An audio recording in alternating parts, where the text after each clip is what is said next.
I'm Tom, 36.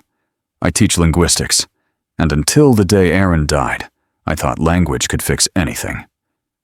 That morning, he flipped pancakes for his daughter and kissed her goodbye. By noon, he was gone. Grief showed up quietly. His in-laws? Loud and late. What I did next rewrote our family's future. Where are you listening from? And what's your family story? I still remember the way Aaron flipped pancakes, lopsided, a little burnt, shaped like mousse. Clara giggled every time. He'd hold up the pan like it was performance art and say, "Breakfast should smile back at you." It was the last thing she saw before he left for work that Tuesday morning. The cassette player in my Tokyo apartment clicked softly as it shifted sides. Coltrane, maybe. Or Bill Evans. Jazz had always been my background noise, the quiet kind that helped me grade papers or forget what time it was. That afternoon, though, the music didn't settle. It scratched at the air. Joe's message came while I was rinsing rice for dinner. The phone buzzed once, twice, then stopped. When I checked it, there was just one sentence. Aaron's gone. No punctuation. No voice. Just a fragment, as if saying more would break it further. I stood there for longer than I should have, water running over my hands. I dried them on my shirt, sat down on the edge of the bed, and called her back. She didn't cry. Joe never cried on the phone. Her voice was flat, almost professional. It was his heart, she said. At the office, he collapsed in the middle of a meeting. I asked the only question I could think of. Was Clara there? Number, thank God. But she saw the ambulance when it passed her school. She told her teacher she thought it looked like Daddy's truck. There are moments when you realize your body is moving, but your brain hasn't caught up. I packed a carry-on bag, canceled 2 lectures, and was at Narita by dawn. Somewhere over the Pacific, I remembered Aaron's voice the last time we spoke. It wasn't profound.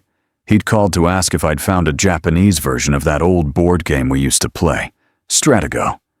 Said Clara was getting into devious little moves, and he wanted to teach her the classics. He didn't say goodbye. Just, talk soon, man.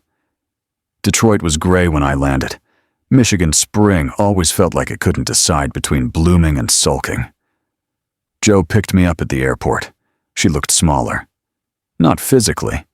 Joe had always been lean and tall, but diminished somehow, like someone had turned down the saturation on her skin. We didn't hug. She opened the trunk and I tossed my bag in. "I didn't expect you this fast," she said, eyes still on the road. "You didn't have to ask." She nodded once. "Clara's been sleeping in our bed. I leave the shirt he wore on Monday on the pillow. It still smells like him." The silence after that was heavy, like the air before a thunderstorm. Aaron's house hadn't changed. Same blue door, same squeaky hinge. But inside, it was louder in its stillness than I remembered. The kitchen table was clean except for an unopened envelope from the mortgage company and a bottle of syrup. Real syrup that Aaron swore by. Not that corn syrup junk, he'd say. If it doesn't come from a tree, it doesn't belong on pancakes. I sat down at the table. Joe made tea. Neither of us touched it. Clara came in wearing pajamas with tiny rockets on them. She didn't speak at first, just stared at me like I was part of a book someone read her once. "Hey, Peanut," I said gently. She walked over, climbed onto my lap and whispered, "Do you think Daddy knew it was goodbye?" I wanted to lie. I really did. Say something clean and comforting. But instead I said, "I think he hoped it wasn't." She nodded, pressed her forehead to my chest and stayed there. Later that night, I wandered into the kitchen again. It felt wrong to sleep. I noticed the old cassette radio sitting on the counter. Aaron's. The same one we listened to during camping trips on Saturday mornings, in the garage while fixing that cursed lawnmower. The tape inside was rewound. He never rewound tapes. I didn't press play, just sat there with the soft click of the clock and the distant hum of the fridge. Jo appeared in the doorway, her silhouette backlit by hallway light. "They didn't come," she said. "Who?" "My parents. They didn't come to the funeral." I blinked. "What?" "They had Vanessa's birthday, her 40th, catered, out-of-town guests." She smiled, but it wasn't humor. "Can't let a little thing like your son-in-law's death get in the way of canapes." I didn't know what to say. She didn't expect me to. Some goodbyes are so ordinary, you don't know they matter until the sound of syrup hitting a pan is all you have left. They showed up late. Not to grieve, but to be seen doing it. I noticed them from the back pew. Pat wore a pale pink suit and clutched a clutch that matched too perfectly. Jerry walked behind her, head held high like he was entering a conference room. Vanessa trailed, tapping her phone, not even pretending to look around. They slipped into the front row with the practiced precision of people who assume seats will be waiting for them. And they were. Jo had reserved them, even after what they'd done. The irony of her grace made my stomach turn. The chapel was too bright for morning. Sunlight poured in through the stained glass windows, casting cheerful colors across the floor. The smell of lilacs was everywhere. Someone had gone overboard with the sprays, or maybe the flowers were real. Either way, it felt like a cover-up. Jo stood at the podium, her hand steady even as her voice trembled. "He put family first," she said. No tears, just the truth, offered plain and unadorned. Not because it was easy, because it was who he was. I watched Clara from where I sat, second row from the back, aisle seat, just like always.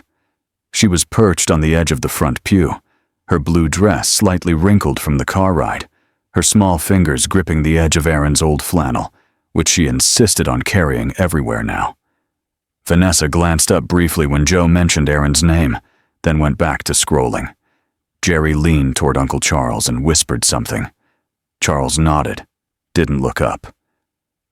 A beat later, I caught the phrase, "Did they settle the policy yet?" My jaw clenched. I'd heard wrong, I told myself. Surely no one asked about life insurance at a funeral. But I knew better. Clara turned around at one point and caught my eye. I gave her a little nod, just enough to remind her I was there. She nodded back, then leaned her head gently against Jo's shoulder. When Jo finished speaking, she sat down without fanfare. No dramatic pause, no handkerchief, just a quiet descent into her seat. Pat dabbed at her eyes with a tissue, but I couldn't see a single tear. Her face remained composed, like she was checking off a social obligation. Vanessa let out a tiny yawn and quickly stifled it. The officiant, Pastor Ellis, a man with too much gel and too few original thoughts, muttered something generic about the fragility of life and the importance of community. Then came the music, a soft piano version of Bridge Over Troubled Water. Aaron hated that song. He once called it the world's most emotional guilt trip. I imagined him making a face, rolling his eyes, whispering something inappropriate just loud enough to make Jo smirk. But now there was only silence from his chair, the one Clara had insisted stay empty beside her. After the service, people formed polite lines to offer their condolences. I watched Jo thank each person with a nod and a handshake. She was efficient, graceful, tired. Jerry and Pat stood near the refreshment table, sipping coffee and talking to no one in particular. Vanessa disappeared outside, probably smoking. Clara stayed close to Jo's leg, her hand wrapped around the hem of Jo's jacket. When the crowd thinned, I finally stepped forward. Jo didn't say anything at first, just looked at me. I offered a hand. She ignored it and hugged me instead. A short, firm hug. The kind you give someone who doesn't need saving, just steady ground. She did okay, I said, nodding toward Clara. She held it together better than I did. She gets that from you. Jo half smiled, then turned her head toward the front row. They showed up, she said flatly. They did. But they didn't really. We both knew what she meant. That night, back at the house, Joe reheated leftover casserole from a neighbor. Clara went straight to bed after one bite. She didn't cry. She hadn't cried all day. I found Joe standing at the sink, staring out the window like there was something worth seeing in the dark. "You okay?" I asked. "No," she said. "But I'm used to that now." We sat in silence for a while. Then her phone buzzed. She looked at the screen, scoffed, and handed it to me. It was from Jerry. "We should talk soon, about what comes next." I stared at it for a long time. Grief doesn't always empty a room. Sometimes it reveals who was never truly in it to begin with. It was labeled in Aaron's handwriting. Joe. Only if I don't make it back. She hadn't opened it. Couldn't. The envelope sat in the center of the kitchen table like it had always been there, like it belonged next to the salt shaker and the unpaid utility bill and the near-empty bottle of maple syrup. Joe hadn't touched it since she found it. We sat across from each other, the silence between us held up by caffeine and grief. Outside, the wind rustled through the sugar maples. Inside, the refrigerator hummed too loud, the kind of sound you don't notice until everything else goes quiet. Clara was asleep in the next room, wrapped around Aaron's faded flannel, like it still carried his weight. "I can't read it," Joe said. I didn't move. "He always planned for everything," she continued, voice low. "I used to tease him for being morbid, updating wills, triple-checking insurance. I thought he was just anxious. But this is something else." I nodded, then reached out and took the envelope gently, like it might shatter. Her hand stayed in her lap. She didn't look up. The flap came loose, easier than I expected. Inside, one page, folded twice. His handwriting, clear. No rush. No overwrought last words. Just Aaron. "Joe, if you're reading this, I didn't make it back. I'm sorry. I tried. You know me. I probably ignored something I shouldn't have. I just didn't want you worrying all the time. I've made sure Clara's protected. There's a trust, education, housing, whatever she needs until she's 25. After that, it's hers to choose. Don't let anyone touch it, not even for a minute. I named you the sole beneficiary. Everything else is in the documents Thomas has. I didn't include your parents, not out of malice, but because your father asked me twice about investing part of our savings. It was a bad feeling, and it stuck. They'll come asking. They always do, and they'll wrap it in family and sacrifice. Don't buy it. This isn't about legacy. It's about safety. Protect Clara. That's all that matters. Love you. Aaron." I read it twice, the second time slower, as if the words might shift into something easier. Joe didn't ask what it said. She just sat there, staring at the bottle of syrup like it might say something instead. I slid the letter across the table. She didn't reach for it. "He knew," I said. "Not just about his health, about them." Joe pressed her palms into her thighs. They came by 2 days after the funeral. I looked up. "Pat brought a casserole," she said, bitter smile rising. She barely made it past the door before Jerry asked if the life insurance had processed yet. "You're kidding." He said, and I quote, "It would be a waste to let it sit in a low-interest account when we could help grow it for Clara's future." I blinked. Then he suggested 50%. Said it was only fair, since they paid for part of my tuition and our wedding catering. I had no words, none that would help. "I told them to leave," Joe said. "I told them if they ever mentioned money again, I'd block them like a robocall." She reached for the envelope now, slowly, not to read it, just to hold it. "This wasn't just a goodbye," I said. "It was a shield." She nodded once. "Clara doesn't know," she whispered. "Not about the letter. Not about the visit." I looked toward the hallway. The light under her door glowed soft, star-shaped from the nightlight he'd installed 2 years ago. She doesn't need to, I said. Not yet. A few minutes passed. Joe got up, poured 2 glasses of water, handed one to me without comment. The letter lay between us. Open. Final. In the hallway, I heard a shuffle. Clara's voice floated through the quiet. Are we safe now? Joe closed her eyes. Yes, baby, she called back, her voice steady. We are. Real love thinks beyond itself. Even when it's not there to see the fallout, it leaves you covered. Clara handed me her drawing and said, "This is what they earned." I thought it was art. Maybe a rocket ship, maybe a sad sun, something abstract the way kids process what they can't say out loud. But when I looked closer, I saw numbers, columns, labels. It wasn't art. It was an invoice. She'd written it in purple crayon on printer paper folded into thirds like a letter. Across the top, in bubble letters, bill for family stuff.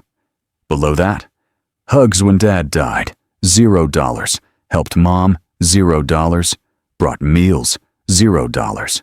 Real grandparents, priceless. Total due, $0, 0 cents. I didn't say anything at first, just sat there at the kitchen table, surrounded by opened sympathy cards, unpaid bills, and a grocery list we hadn't touched in a week. Clara climbed into the chair across from me and reached for the green crayon. I'm adding one more, she said, not looking up. What's that? I asked. Showed up because they love us, not because they want stuff. She wrote it out, slow and deliberate. Then she drew a checkbox next to it, empty. Joe was washing dishes behind us, sleeves rolled to her elbows, face turned toward the window where sunlight came in through the blinds and stripes. I didn't tell her what happened, she said, her voice flat. She just hears things. I folded the paper carefully, smoothing the edges without creasing it too much. Aaron used to say Clara was too young to lie. She sees things for what they are. Joe turned off the faucet but didn't move. They called again this morning, she said. Left a voicemail. Said they deserve a seat at the table. I waited. Joe finally turned around. They mean the financial table. They want 50%. Said it was only fair. I kept the paper in my hands, still looking at the purple ink. Fair, I repeated. That's a word people only use when they think you owe them something. She leaned against the counter, arms crossed. Growing up, Vanessa always got the bigger piece of pie, the better seat in the car. When I pointed it out, they'd laugh and say, I was the easy one. You were the quiet daughter, I said. She looked at me then, really looked. Yeah, the one who didn't ask for much, so they gave me even less.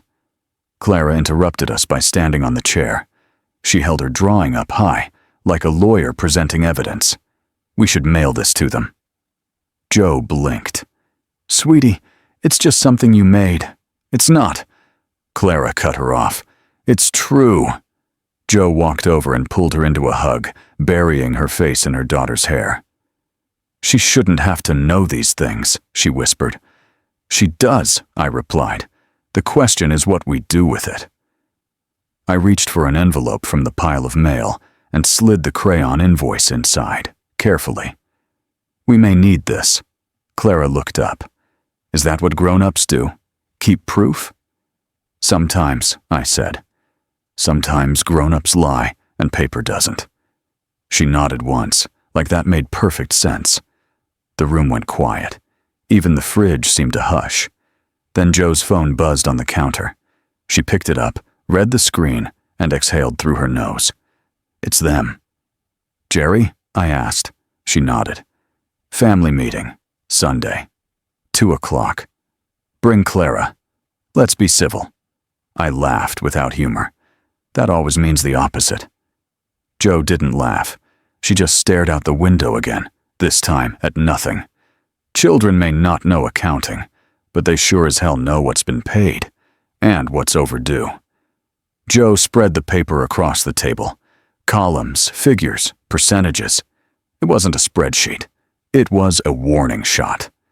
The sun poured through the kitchen window in slants, catching the edges of the page like it was under a spotlight. Outside, the neighbor's mower droned on, predictable and sharp. A fly tapped against the screen door like it wanted in on the argument.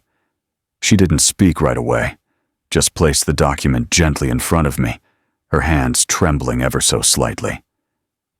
It came in today's mail, from my mother. I adjusted my glasses, glanced at the heading. Not handwritten, not even a casual email.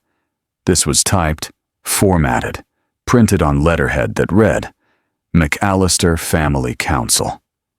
Jesus, I muttered. She gave a dry chuckle. It's a family business now. I scanned the content. Terms, divisions, justifications. The phrasing had that forced civility that tries to pass as warmth. In the interest of family harmony. Given our long-standing contributions, it would only be fair. I stopped reading out loud when I hit the meat of it. 50% to my parents, Joe said. 15% to Vanessa. And the rest? I asked, even though I could see it. Held in trust for Clara. Conditional on mutual agreement regarding use of funds. I crumpled the corner of the page between my fingers, then let go before I tore it. She's 8, I said. They want her future signed off by the same people who couldn't bother to show up at the funeral. Joe didn't answer. Clara was in the next room, the TV humming with reruns of some cheerful cartoon. But I could hear the shift in volume, like she was only half listening now. Her antennae were up. She always knew when the adults started whispering. They're framing it like they're protecting her, Joe said. But it's not about Clara. It never was. I pushed the document aside. Aaron once told me, the people who mention fairness first are usually the ones taking more than they gave. Joe sat down slowly. I should have seen this coming. I just didn't think they'd do it so formally.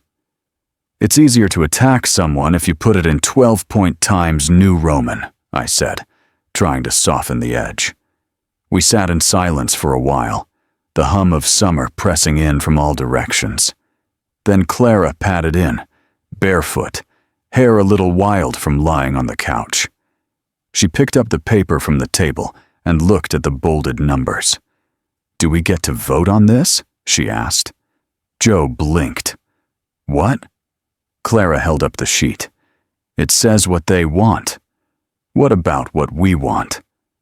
Neither of us had a good answer. Clara tilted her head, then walked over to the pile of art supplies in the corner, grabbed her invoice, the one with the purple crayon and big block letters. She grabbed a red marker and, in the lower margin, added a new line, taking without asking. $100 fine. She showed it to us, then left it in the center of the table like it belonged there. Joe exhaled. They think grief makes us pliable. I shook my head. They forgot your steel under all that quiet. Clara sat on the floor nearby, doodling spaceships now, like nothing had happened.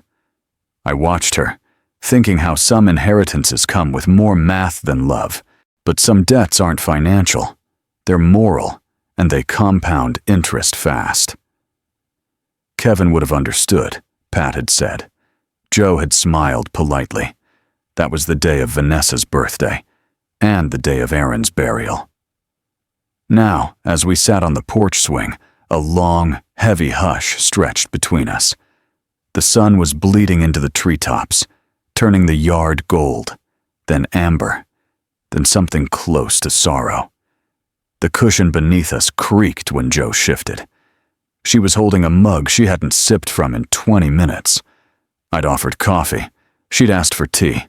Neither of us remembered to boil the water. I called her, Joe said, the morning he died, right after the hospital told me. I didn't say anything. She picked up on the 5th ring.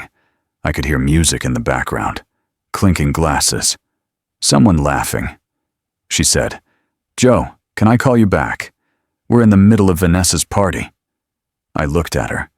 You told her? Joe nodded. I did. I told her Aaron had collapsed. that the ambulance was on its way, that it didn't look good. She paused, looked down at the mug. She went quiet for a second. Then she said, "That's terrible, sweetie. Keep us posted. But we can't just leave. Everyone's here."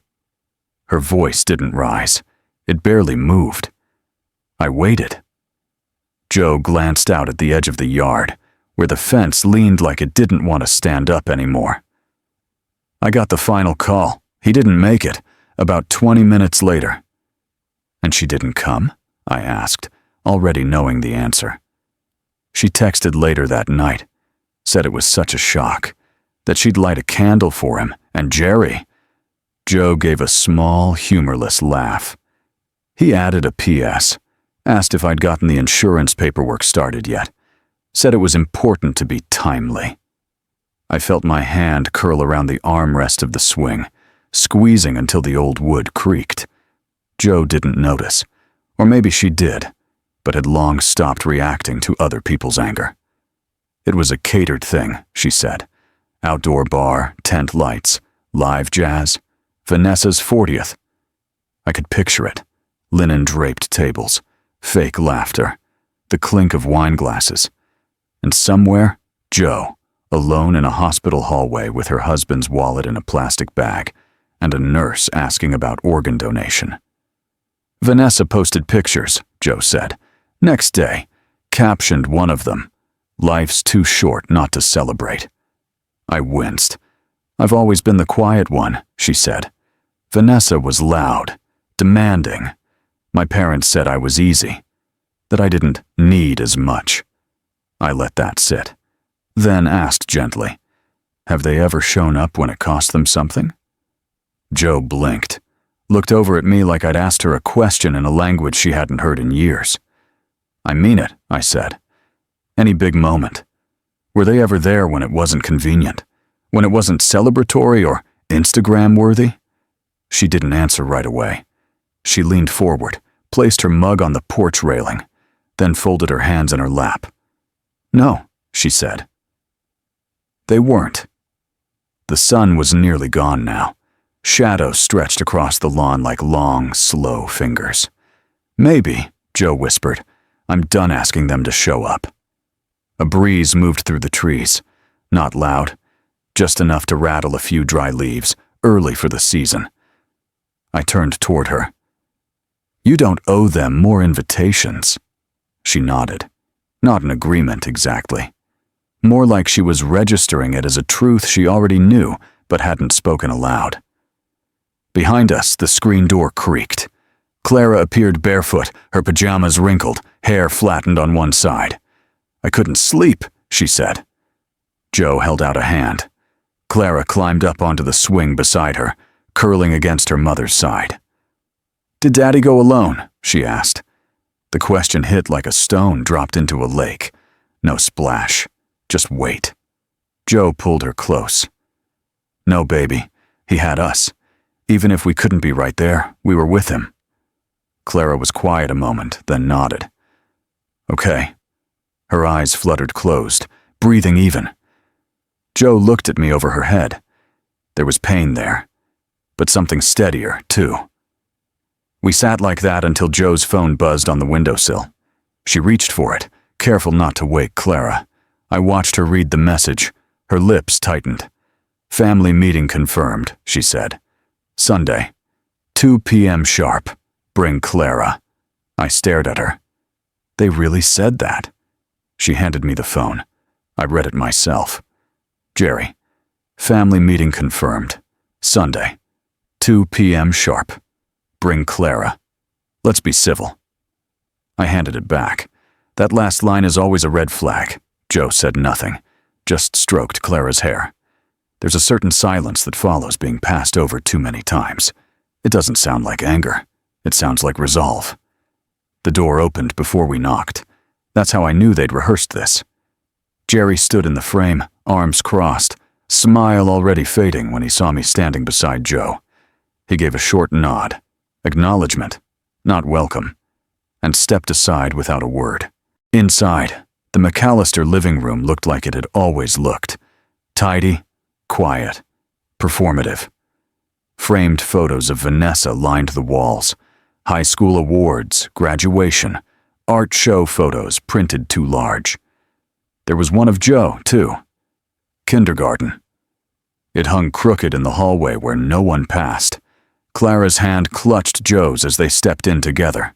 I followed, keeping one step behind, scanning the room like it was a stage. And it was. Pat sat on the edge of the sofa, already holding a folder. Vanessa leaned against the wall, scrolling her phone like she'd been dragged out of something important and refused to pretend she cared. The clock ticked louder than it should have. There was a faint smell of stale coffee and something artificially lemon, like a candle trying too hard to smell like clean decisions. "Glad you could come," Jerry said, gesturing to the armchairs opposite. "Let's keep this respectful." Joe didn't sit. "Respectful begins with honesty," she said. "Let's see if that's on today's agenda." Pat cleared her throat. "Joanna, sweetie, this doesn't need to be adversarial. We just wanted to have a conversation." Jerry opened the folder. Pages clipped, highlighted, printed in a neat serif font. "We've prepared a revised proposal," he said. 50% to your mother and me, 15% to Vanessa, the rest held for Clara in a trust, which, of course, we'd help oversee. I watched Joe's face. It didn't move. She stared at her father like she was listening to a bank officer explain late fees. Vanessa finally spoke. "I don't want much, just enough to clear my studio rent and buy new supplies. Aaron would have supported the arts." Joe's voice was calm, even. "Aaron supported people who showed up when it mattered." Pat flinched. "We would have come to the funeral if things were different." "You were at Vanessa's party," Joe cut in. "We had guests. From out of town," Jerry added, jaw tight. Joe turned slightly, looked at Clara, then back at her father. "And what do you call this? A family discussion?" "No," she said. "This is an ambush with pastries." Pat's voice went syrupy. "Joe, we helped raise you. We paid for college. Your wedding. We've always been there." Joe turned to me. "Did they pay for Aaron's funeral?" I shook my head. "Did they bring food? Watch Clara? Sit with me." Another headshake. Pat's voice cracked. "That's not fair." Joe's gaze didn't waver. "Neither is asking for profit from grief." Jerry dropped the professionalism. "You're being emotional. And you're being calculated." At that moment, Clara stepped forward. She had something in her hand, folded once, purple crayon. She walked across the room, small feet almost silent on the rug, and handed the paper to Jerry. Then she looked at all of them. "This is my invoice," she said. Her voice didn't tremble. Jerry unfolded it. His mouth moved, but no words came. Clara began reading, clear and slow. "Hugs when Dad died, $0. Helped Mom, $0. Brought food, $0. Real grandparents, priceless. Total due, $0. 0 cents. Silence. Vanessa stopped scrolling. Pat's hand went to her mouth. Joe's voice came quiet, but sharp as cut glass. "You want money from your son-in-law's death? Read that again." Jerry looked like he was about to speak, but no words formed. Clara turned and walked back to Joe, taking her mother's hand without looking back. I wanted to applaud. Instead, I stood still, watching the weight of a child's truth knock the wind out of 4 grown adults. Jerry finally found his voice. "You'll regret this, Joe." Joe blinked once. "Number, I'll remember it." We left without another word. Sometimes it takes a child to say what the broken adult inside us has never dared to. That night, Joe drew a line in the dirt behind the house and said, "This is where it ends." It was dusk, and the air still held the warmth of a long July day. Grill smoke drifted lazily into the trees, though no one had cooked. The scent was left over from the neighbor's dinner 2 doors down, but it wrapped around our yard like it belonged here. Cicadas sang the slow, measured song of summer endings. The grass was overgrown in patches. The fence Aaron built leaned a little farther than it had the week before, but it still stood. Barely. Jo was barefoot, standing near the back steps, a stick in her hand, and a kind of calm that looked suspiciously like clarity. She knelt and drew the line slowly, with purpose, like it meant something. Clara stood a few feet away, arms crossed, her head tilted, watching the motion with the studied silence of a child trying to read grown-up things. I sat in one of the old folding chairs we'd pulled into a loose semicircle. The metal frame creaked every time I shifted. I didn't say anything. I just watched. I blocked them, Jo said, straightening. All of them. Phones, email. They'll have to show up in person if they want to keep playing this game. And even then, she didn't finish the sentence. They'll call from other numbers, I said. Probably write letters. Maybe even use Clara's school to try to reach you. I'll talk to the principal tomorrow. There was no anger in her voice anymore, just decision, like she'd finally stepped off the seesaw she'd spent her life trying to balance. I pulled out my phone, opened my email, and forwarded the scanned copy of Aaron's letter, along with Clara's trust documents, to Mr. Lowell. Then I typed a quick note. Need confirmation. She's done playing nice. We need legal clarity. As I hit send, Clara walked over and sat cross-legged in the grass beside Jo's line. She stared at it for a moment. Are we still a real family? She asked. Jo dropped to her knees beside her. We always were, she said. They just weren't part of it. Clara didn't respond, but she rested her head on her mother's shoulder like she believed it. Later, inside, Jo went to the fridge. Without a word, she took Clara's crayon invoice from the corkboard in the hallway, flattened it, and stuck it to the refrigerator with 2 magnets. Dead center. No apologies, no explanation, like a flag planted in the middle of a new country. This, she said quietly, is who we are now. I nodded. We may want to laminate that. She gave a tired smile. Don't tempt me. The house felt different that evening. Not lighter, exactly, but clearer. Like someone had finally turned off the static that had been humming behind every conversation. Clara went to bed without asking to keep a light on. That hadn't happened in weeks. I poured 2 glasses of water. We sat in the kitchen for a while, not needing to fill the silence. Then Jo's phone buzzed on the counter. Not a text, but an email. She glanced at the screen, let out a breath, and handed it to me. Vanessa. Greed is ugly. Guess some people don't care about legacy.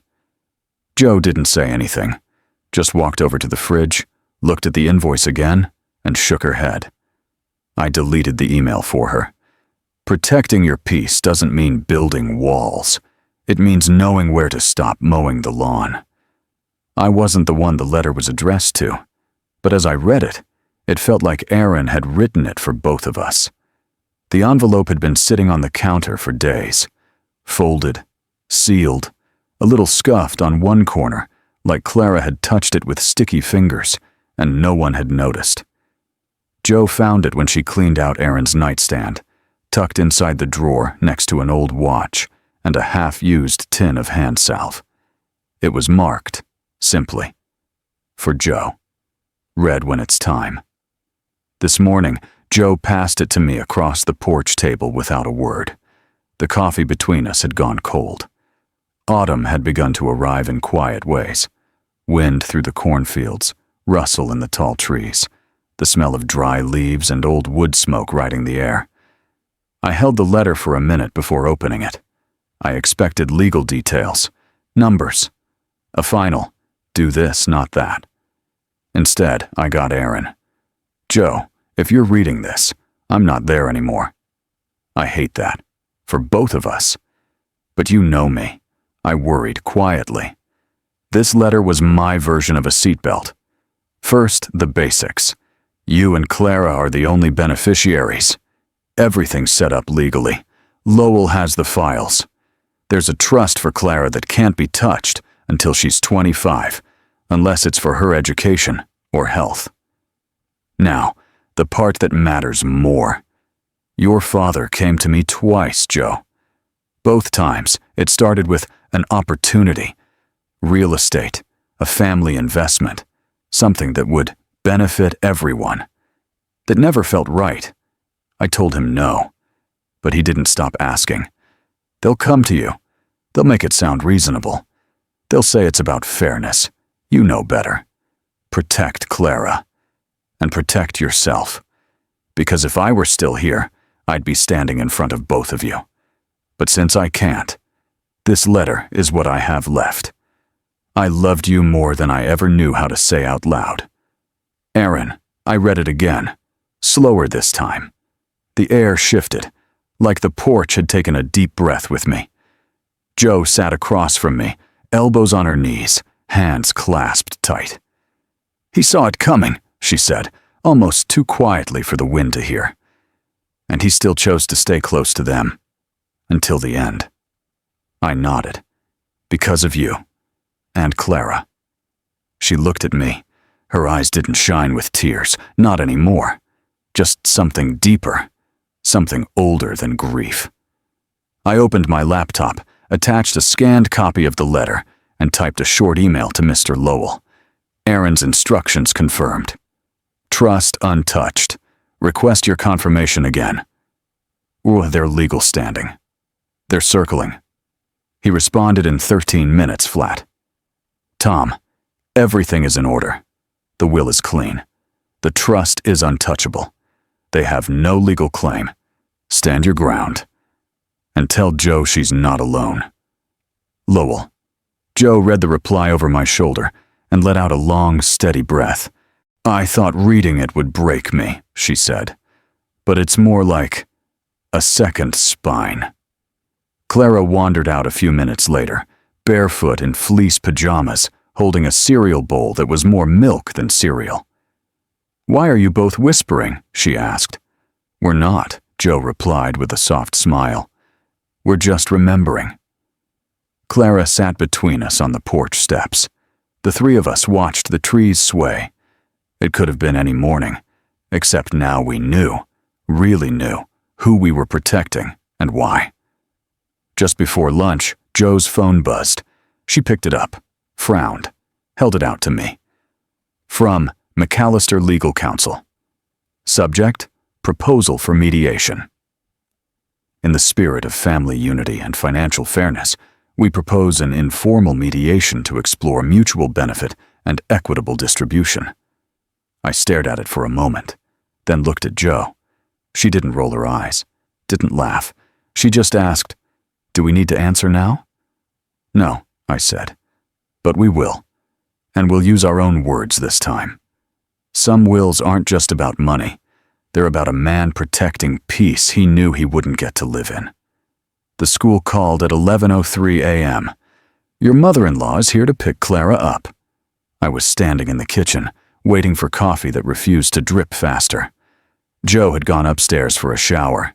Clara was supposed to have lunch at school. Pizza day, her favorite. That call should have been a weather alert or a reminder about the book fair. But it wasn't. Excuse me? I asked, already grabbing my keys. She's at the front office, the receptionist said, voice calm but uncertain. She says it's been cleared, that it's a family matter. 5 minutes later, I pulled into the school parking lot faster than I should have, and Jo was right behind me in her own car. She hadn't even dried her hair. It hung damp and wild across her shoulders. We walked in together.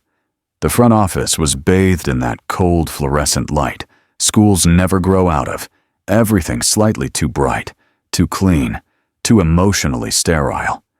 Pat stood at the counter, smiling as if she'd brought cookies instead of chaos. Her purse hung from her elbow, and she was wearing that lemon-yellow jacket Jo had always hated. Clara sat on a bench in the corner, backpack hugged to her chest.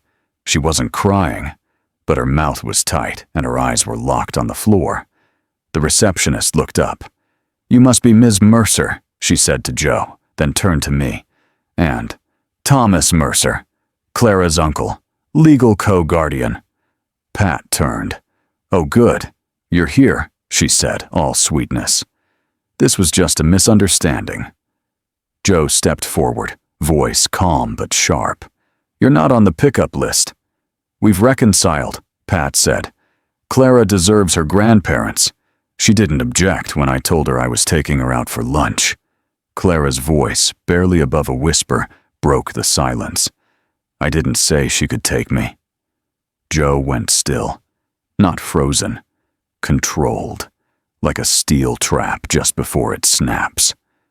I'm sorry, the receptionist said. She said she was approved. I was just about to call the principal when Clara asked us to call you. I pulled out the folder I'd kept in my car since the meeting. You learn fast in families like this. Paper speaks when emotions are ignored. I handed over a copy of the notarized will, Aaron's letter, and our legal authority for Clara's guardianship. The receptionist scanned them quickly, then looked at Pat. I'll update the list now. From this point forward, only Joanna and Thomas Mercer are authorized. Pat blinked. Is that really necessary? Yes, Joe said. It is. Principal Sanders arrived then. Gray suit, quiet voice, the kind of man who looked like he kept a file on everything. He took one look at the room, scanned the documents, and said, I think it's best we respect the paperwork. Clara still hadn't moved. Her hands were clenched around the backpack strap so tightly her knuckles were white. Joe walked over, knelt down, looked Clara straight in the eye. You okay? She asked. Clara nodded once, then hesitated. Joe took a breath. Sweetheart, do you want to go with Grandma? The room stiffened. Clara blinked, then shook her head. No. Joe smiled, slow and soft, and stood back up. Then let's go. Pat stepped forward. You're turning her against her family. Joe didn't flinch. No, she said. She's just recognizing who's really in it. We left the building together, Clara between us, clutching Joe's hand with one, and mine with the other. Somewhere behind us, the fluorescent lights buzzed on. Trust isn't printed. It's felt in the small space between a child's answer and a mother's silence. Their letter was short. 15 minutes. Public place. Supervised. That's all we ask. Joe showed it to me without commentary, just slid it across the kitchen table like it was another piece of junk mail. Her face gave nothing away, but the slight clench of her jaw told me what I needed to know. We talked about it that night, after Clara was asleep. The living room was dark except for the light from the fish tank. Joe sat on the edge of the couch, holding her tea like it might say something if she stared long enough. They didn't say sorry, she said. They didn't say they were wrong. Just this. 15 minutes, I repeated. Supervised. She looked up. Is that reasonable? I thought about it. Reasonable isn't the same as safe. But the next afternoon, we were at Maple and Cream. The shop sat on the corner of Main and Oak, painted robin's egg blue, with a hand-lettered sign and an open flag that flapped half-heartedly in the fall breeze. Inside, the lighting was warm, almost too warm, like someone had adjusted the color to make everyone look friendlier. There were tiny pumpkins along the counter, cinnamon-scented candles, and soft jazz playing low through ceiling speakers. I spotted one table set apart from the others, near the back window, with 4 chairs and napkins folded a little too precisely. They were already there. Jerry stood when we entered, jacket too formal, eyes scanning Clara like he was bracing for how tall she'd gotten. Pat wore beige and pearls, hands clasped in front of her like she was praying to the god of impressions. Clara walked between us. Her face was neutral, but her shoulders were tight. Joe had explained the meeting in simple terms. Grandma and Grandpa want to see you. Just to talk. We'll be right there with you. We sat. Clara chose the seat closest to the wall. Hi, sweetheart, Pat said first. You look taller. Clara nodded. I'm 8.5 now. That's wonderful, Jerry added. 2nd grade treating you okay? Clara blinked. 3rd. Pat chuckled nervously. Of course. 3rd. Time flies. A waitress came by. Clara ordered vanilla with rainbow sprinkles. Pat asked for decaf. No one else ordered anything. They didn't ask Jo how she was. Didn't mention Aaron. But they didn't bring up money either. That alone felt like a shift in gravity. Instead, they asked Clara about school, what books she liked, if she still loved space. "I'm into Mars now," Clara said. "We're building rovers from cereal boxes." Pat smiled like it hurt a little. "That sounds very modern." From her purse, Pat pulled out a small wrapped package. "We thought of you when we saw this." Clara looked at Jo. Jo nodded once. Clara took the package and opened it carefully. Inside was a paperback with a silver-embossed rocket on the cover. The Girl Who Mapped the Stars. She stared at it for a moment. "Thanks for remembering," she said. Not warmly, not coldly, just clearly. They kept talking. Nothing deep, nothing harmful. Small talk dressed in layers of eggshells. After 12 minutes, Jo looked at her watch. Clara had eaten most of her ice cream. The sprinkles now melted into tiny rainbow rivers. Jerry cleared his throat. "Maybe next month we could—" "Let's get through today first," Jo said, gently but firmly. That was it. No explosion. No storm. Just a boundary placed like a hand on the table. Visible, calm, and immovable. We walked out into the golden late afternoon light. The sky was turning the color of buttered corn, and Clara held the book tightly against her chest. That night, she came into the kitchen while I was rinsing dishes. "Uncle Tom?" "Yeah, Peanut? Are they being good, or just scared of losing us?" I turned off the faucet, dried my hands slowly. "I don't know," I said, "but you're allowed to keep watching." She nodded. "That's what I'm doing." Some reconciliations are quiet. Others are just pauses in a longer silence. Clara taped her drawing on the back of her door. It was a house. Not cartoonish, not scribbled. Clean lines in colored pencil, measured with the kind of precision that comes from thinking too hard for too long. The house had one door, 2 windows, and a thick black fence that wrapped around the whole thing like a hug you didn't ask for, but maybe needed.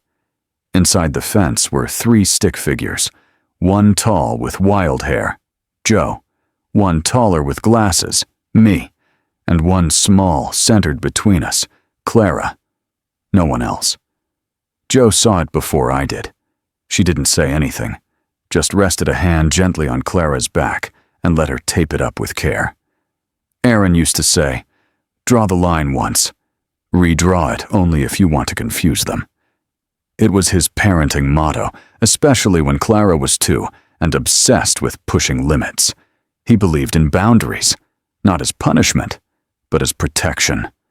Like bumpers on a bowling lane, like fences that don't keep people out, just remind you where your peace begins.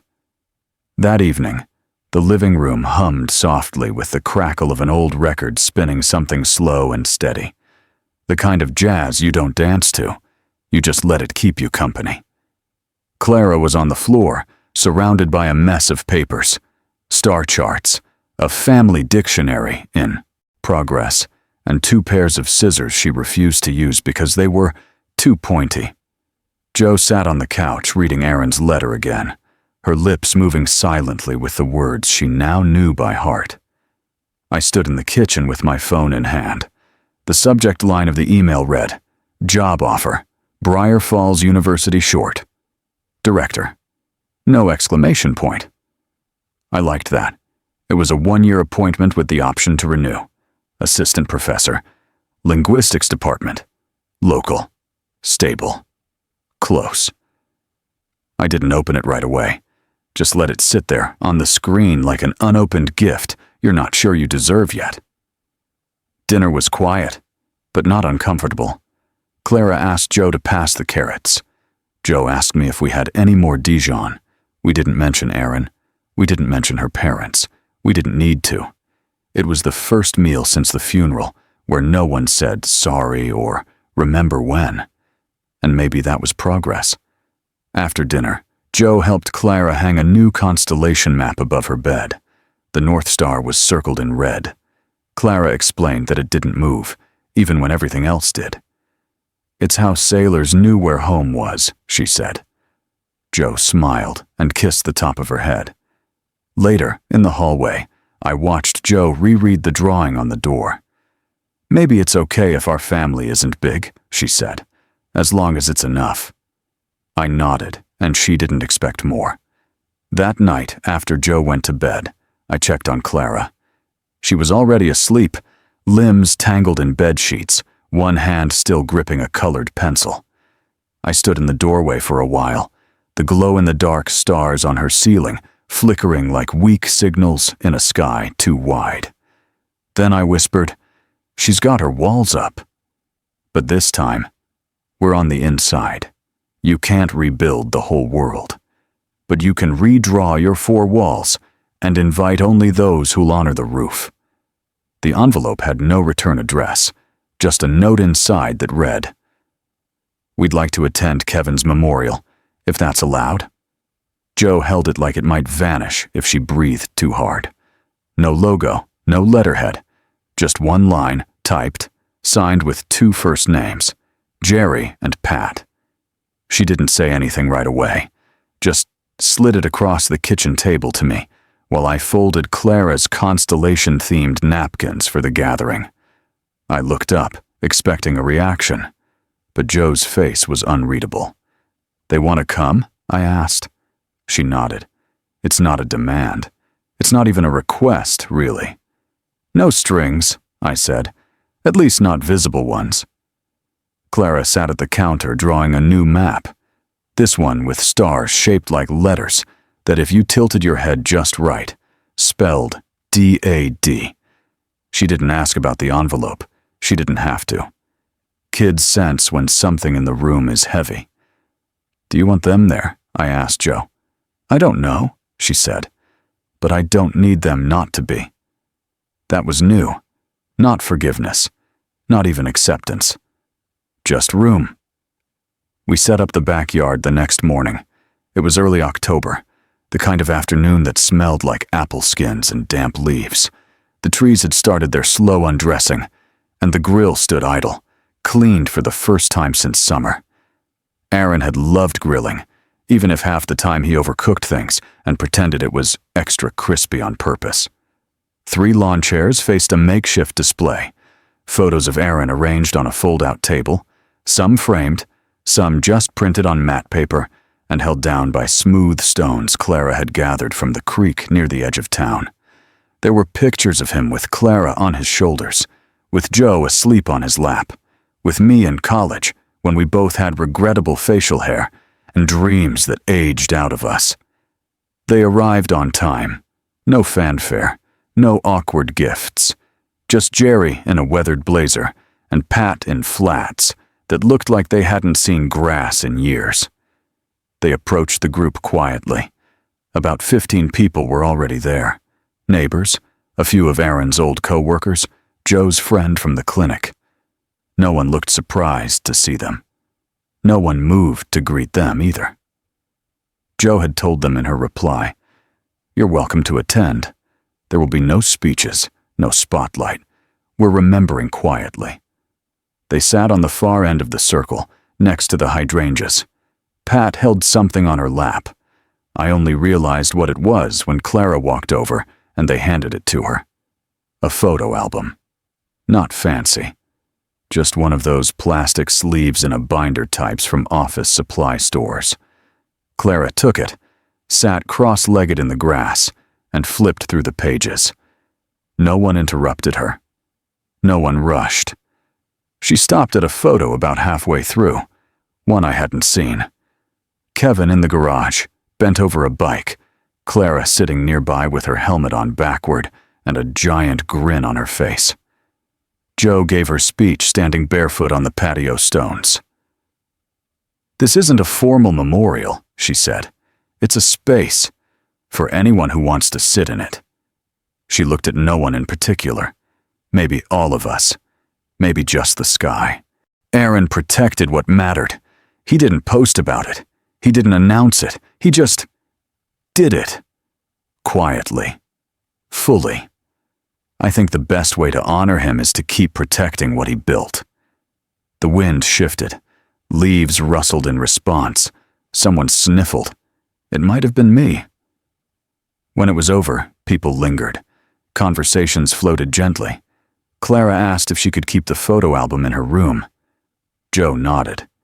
As Jerry and Pat left, Pat paused at the edge of the yard. Joe stood a few feet away, arms crossed, posture neutral. Pat mouthed, "Thank you." Joe didn't reply, but she didn't turn away either. That night, after Clara went to bed and the folding chairs were stacked against the fence, Joe checked the mailbox. She came back inside holding a plain envelope. No name, no handwriting. Inside was a check, made out to the Clara Mercer Foundation Fund. Amount, $5,000. No memo. No signature other than the bank's imprint. No note attached. Joe held it like it was radioactive. "Should we cash it?" she asked. I shrugged. Might be the only time they give without asking. She tucked it into a drawer. "I'll think about it." Sometimes healing isn't words. It's showing up without needing to be at the center. Clara asked, "Can we bake Daddy's lemon cake again?" Not because he'd eat it. He never liked lemon frosting. But because he'd hate how sweet we made it, and still smile through every bite. It was mid-October, one of those golden days where the sun looked closer to the earth. The trees had begun giving in to fall, and the kitchen window was cracked just enough to let in the scent of dry leaves and someone's distant chimney. The cassette radio sat on the counter playing one of Aaron's old tapes, a bluesy guitar riff with more soul than polish. The same tape he used to put on while flipping pancakes or reading Clara bedtime stories. He half memorized and half improvised. Joe was sifting flour. Clara stood on a step stool, stirring batter like it held secrets. I cracked eggs with the cautious precision of someone who knew he was still learning his place in this new rhythm. Aaron would have laughed at the sight. Me in an apron, elbow deep in sugar. He'd have said something snarky, then eaten 3 slices anyway. "Don't forget the lemon zest," Clara said, pointing like a sous chef with tenure. Joe handed her the grater. "Make it extra," she said. "Daddy would want to complain." We laughed, not because it was funny, but because it felt good to share the same memory out loud. The kitchen smelled like warmth, like tart and sugar and something softer underneath. While the cake baked, Clara disappeared into her room. When she returned, she held a folded piece of paper and slipped it inside the cake box like a gift. "What's that?" Joe asked. Clara shrugged. "Something for him. So he knows it's still his." Later, when we opened the box, we saw her drawing. A rocket ship floating above Earth with the words, "You still fly with us," written in red marker.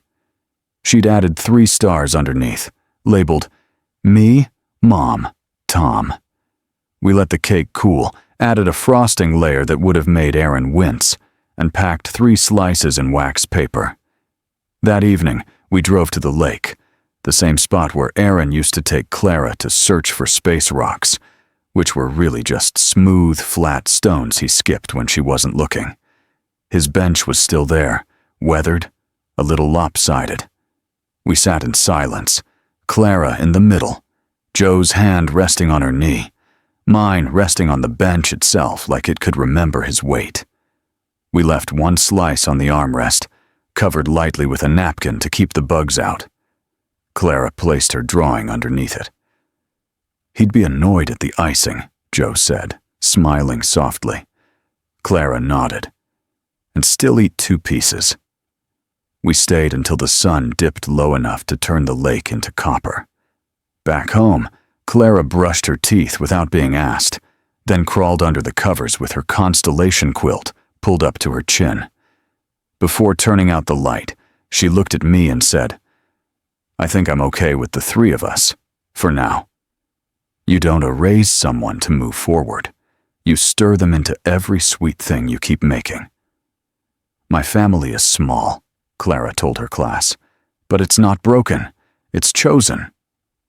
I was sitting in the back row of the elementary school auditorium, wedged between two folding chairs and the scent of glue sticks and optimism.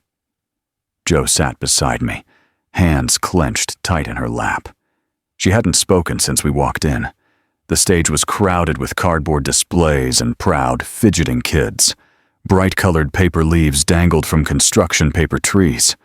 There were posters labeled The Smiths and Our Herd, and one with photos of 3 golden retrievers labeled Siblings. Each child stepped up to the microphone, introduced themselves, and pointed to grandparents, cousins, siblings, sometimes whole charts with so many lines. It looked like a maze. Then it was Clara's turn. She walked up, steady and unhurried, her ponytail just slightly crooked, the hem of her dress folded from being caught in her backpack. Her project didn't look like the others. Instead of a tree, it was a sky. A deep blue background filled with stars, lines connecting them in thoughtful, looping constellations. Each star had a name, some with short descriptions, some with only initials and a symbol. She adjusted the mic. "Hi, I'm Clara Mercer." Her voice was clear, a little louder than I expected. "This is my family constellation. It's not a tree, because trees have rules, branches and roots and directions. But stars just shine, wherever they are." She pointed to a bright yellow star in the center. "This is my mom. She's brave, and she reads me poetry even when she's tired." Another one, purple with a tiny drawing of glasses. "Uncle Tom. He makes weird soup and doesn't ask too many questions." Laughter trickled through the parents. She continued. "Grandma Diana. She sends me cookies and talks about real stuff. Grandpa Lowell. He's not my grandpa, but kind of is. He helped my dad protect me, even after."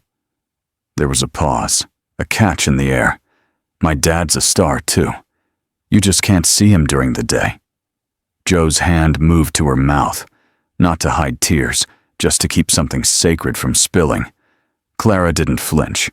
"My family isn't big, but it's strong. Some people didn't stay in the sky. That's okay. These are the ones who did." The teacher smiled, eyes glassy. She motioned for applause, and the room responded with something between clapping and reverence. Jo didn't move, but I saw the slight shake of her shoulders. Afterward, we walked toward the front to meet Clara. She held her poster proudly, like a banner. I glanced around. Jerry and Pat weren't there, but for the first time it didn't sting. It just felt irrelevant. "You did so well," Jo said, kneeling to Clara's level. "You think so?" Clara asked. Jo nodded. "You drew it perfectly." Clara smiled. "It's not done. I left room for whoever earns a star." That sentence sat in the air for a moment longer than most. As we made our way out into the parking lot, I pulled out my phone and saw an email from Lowell. Subject: confirmation of approval. "Tom, you've officially been approved as Clara's legal guardian, pending Jo's authorization. I'll have the final documents ready by week's end." I didn't say anything right then. Some moments are too big for words. Some constellations don't need naming. Family isn't about who gets listed. It's about who shows up, even in the dark, and shines. The sign read, "Kevin's Way, Financial Education for Families." Underneath, integrity, clarity, legacy. It was printed in navy blue on a roll-up vinyl banner, not fancy but clean. Clara helped pick the font. She said it had to look strong, but not loud, like her dad. The community center smelled like coffee and worn carpet. Folding chairs lined the multi-purpose room, and the podium in the front wobbled slightly if you leaned on it too hard. Jo had tested it twice before the guests arrived. It was November, windy, gray, the kind of day when your breath hangs in the air even indoors. But the room was warm, not just from the heat, but from the people. Some we knew, some we didn't. There were teachers, local nonprofit folks, young parents with toddlers in tow. A few widows sat near the back, sipping from white paper cups and nodding quietly through the opening slides. Joe stepped up to the mic. No introduction music, no fanfare. Just her voice steady. "This isn't a foundation built from grief," she began. "It's built from planning, from love that thought ahead." She talked about Aaron, not as a saint, not as a headline, but as a man who read too many budget blogs and believed that spreadsheets could solve anything if you looked long enough. A man who never once missed a parent-teacher conference, even the boring ones, about math focus weeks. "He didn't build this so we could honor him," Joe said. "He built it so someone else wouldn't be as scared as we were." She stepped down without waiting for applause. Then it was Clara's turn. She wore her corduroy jumper and the tiny pin she'd made herself, Kevin's initials in Sharpie over a paper star. She walked to the podium with the poise of someone who'd been preparing not for weeks, but for a lifetime. She unfolded a fresh version of her invoice, the final one, and read it aloud. "Hugs when Dad died, $0. Helped Mom, $0. Stayed even when it was hard, paid in full." Her voice didn't shake, her hands didn't flutter. She just smiled, then stepped away. No one clapped right away. They just breathed, the way people do when something shifts quietly inside them. I walked over to the table at the side of the room and placed Aaron's old cassette radio on top. It looked out of place among the brochures and pens, but Joe and I agreed it needed to be there. I pressed play. Jazz, the kind he liked best, just enough static to sound real. We didn't talk over it. No closing remarks, no catered lunch, just people walking out slowly, picking up flyers, talking in low voices. Aaron wasn't there, but he was. He was in the way Joe looked at Clara when she spoke, in the checklist on the back wall, under the line that read, "First workshop, budgeting for one-parent households." He was in the quiet.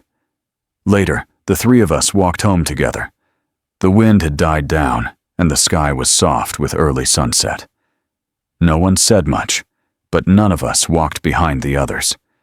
We walked side by side. The best legacies aren't loud. They're lasting, built in quiet resolve, and carried forward by those who finally understand. Aaron didn't leave us riches. He left us clarity, the kind you pass on without needing applause. What we built wasn't big, but it was honest. The invoice's final line still hangs on our fridge. Helping when it's hard, paid in full. You don't need to raise your voice to defend what matters. Sometimes, peace is the quiet that follows choosing who belongs. What would your invoice say? Who in your life paid in full, without asking for credit? Share your answer in the comments. I'll be reading.